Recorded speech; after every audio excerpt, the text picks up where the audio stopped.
है या तृणमूल कांग्रेस के कार्यकर्ताओं ने किया है।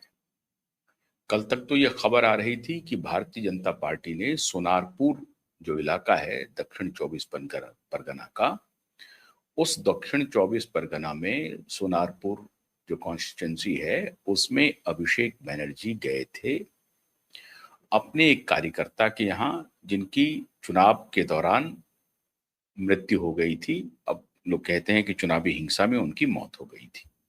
उनसे मिलने के लिए गए थे वो। इस दौरान लोगों ने उन्हें घेर लिया और चोर चोर कह करके चिल्लाना शुरू कर दिया। कुछ पत्थर भी फेंके और अंडों की बरसात हुई। साफ साफ उनके बदन पर दिख भी रहा था। बाद में सुरक्षा बलों ने उनको हेलमेट पहना करके वहां से किसी तरीके से बाहर निकाला और बतौर अभिषेक बनर्जी उनकी जान बची।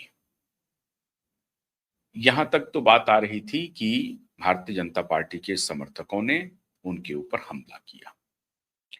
अब भारतीय जनता पार्टी के समर्थकों ने हमला किया या आम लोगों ने हमला किया। अब वो आम लोगों ने टीएमसी के खिलाफ वोट दिया है, तो जाहिर है वो बीजेपी को वोट दिया है तो बीजेपी के समर्थक हो गए। तो आप ये कह सकते हैं कि भारतीय जनता पार्टी के समर्थकों ने हमला किया। कल तक ये बात थी, लेकिन अभी कुछ हलकों से ये भी चर्चा हो रही है कि क्या सोनारपुर में अभिषेक बनर्जी ने ये स्टेज मैनेज किया है।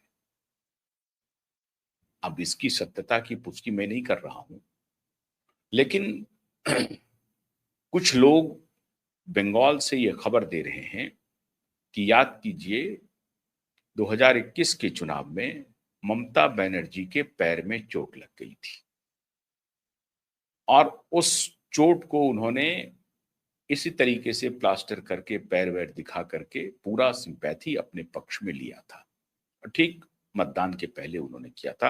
हालांकि ये सब कोई काम नहीं आया, वो नंदी कांग्रेस चुनाव हार गई।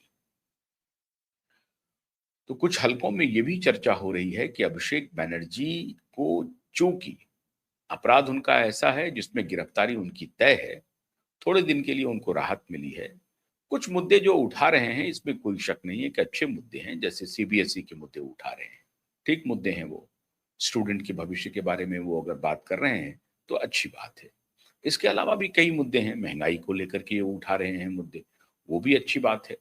उसमें भी कोई देश के लोग उनके साथ हैं। कुछ जो मुद्दे जो जनोपयोगी मुद्दे हैं, जो सरोकार जन सरोकार से जुड़े हुए मुद्दे हैं, उसको और अभिषेक बनर्जी उठाते हैं तो कौन उसका विरोध करेगा? कोई विरोध नहीं करेगा।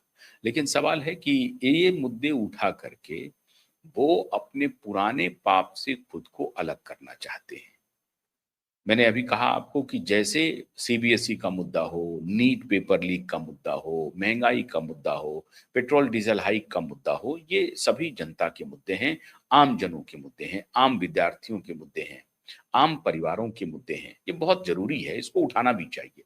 हर किसी को उठाना चाहिए और सरकार पर सवाल खड़े करना चाहिए। ये हमारा नैतिक दायित्व है, अधिकार है, क्योंकि अंततः नेता जो होते हैं वो जनता के प्रति जिम्मेदार होते हैं और मीडिया को भी जनता के प्रति जिम्मेदार होना चाहिए।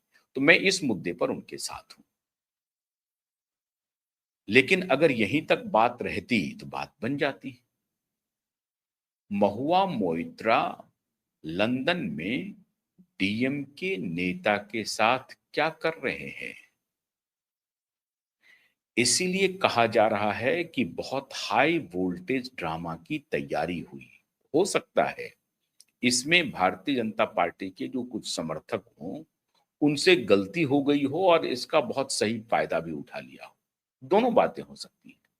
हो सकता है तृणमूल कांग्रेस के ही कार्यकर्ता को पहले से ये ब्रीफिंग हो कि मैं जब वहां जाऊं तो हमारे ऊपर अंडे बरसाना। अंडे लगे, पत्थर एक भी नहीं लगे हैं, ध्यान रखिए आप। जिनको पत्थर चलाना था तो पत्थरबाजी करते, पत्थर लग गया होता उनको। पत्थर एक भी नहीं लगा, लेकिन अंडे लगे। फिर उसके बाद सुरक्षा बल को फटाफट उन्होंने हेलमेट की व्यवस्था कर लिया, हेलमेट का इंतजाम कर लिया और हेलमेट पहना करके उनको निकाला गया। अरे निकाला गया तो वहां पुलिस आ जाती। जब तक वो घर से बाहर नहीं निकलते, हेलमेट पहन के क्यों निकले वो? हेलमेट पहन के निकाला गया, उनके सुरक्षा गार्ड ने हेलमेट का इंतजाम किया और हेलमेट पहना करके निकाला। आवश्यकता क्या थी हेलमेट पहना करके निकालने की? आप वहां से पुलिस को फोन करते, आपको क्या लगता है कि अभिषेक बैनर्जी के ऊपर हमला होता और ये बात पुलिस को बताई जाती और पुलिस वहां नहीं पहुंचती? ऐसा हो सकता था क्या?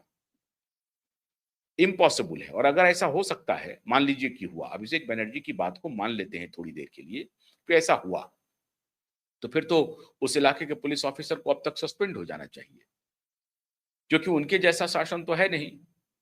जैसे कि 5 लॉ ऑफिसर को आपने घेराबंदी कर लिया और डिस्ट्रिक्ट मजिस्ट्रेट और IPS officer, superintendent of police ने फोन ऑफ कर लिया।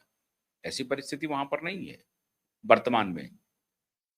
बदलाव हुआ है, बदला नहीं, लिया जाएगा, ये प्रधानमंत्री का स्टेटेड स्टैंड है।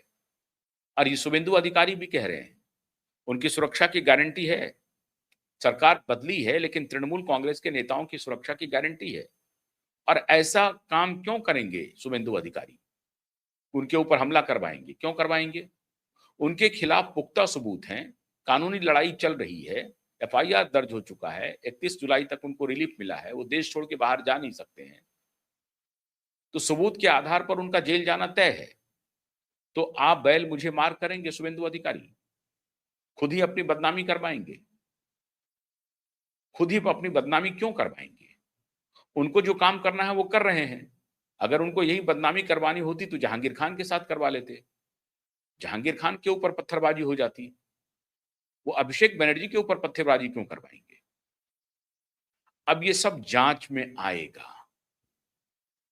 और ध्यान रख लीजिए कि कल भारतीय जनता पार्टी के भी बड़े बड़े नेता आ गए, इस झांसे में फंस गए कि नहीं, ये जनता का गुस्सा है, जनता का गुस्सा है। होगा, हो सकता है कि जनता का गुस्सा हो, स्वाभाविक गुस्सा हो। उसमें बीजेपी के कार्यकर्ताओं की कोई भूमिका होगी, इसकी संभावना बहुत कम है। और अगर होगी तो भारतीय जनता पार्टी की सरकार, मैं दावे के साथ कह सकता हूं कि शुभेंदु अधिकारी किसी को लॉ एंड ऑर्डर हाथ में लेने की इजाजत नहीं दे सकते। और वो क्यों देंगे ऐसा?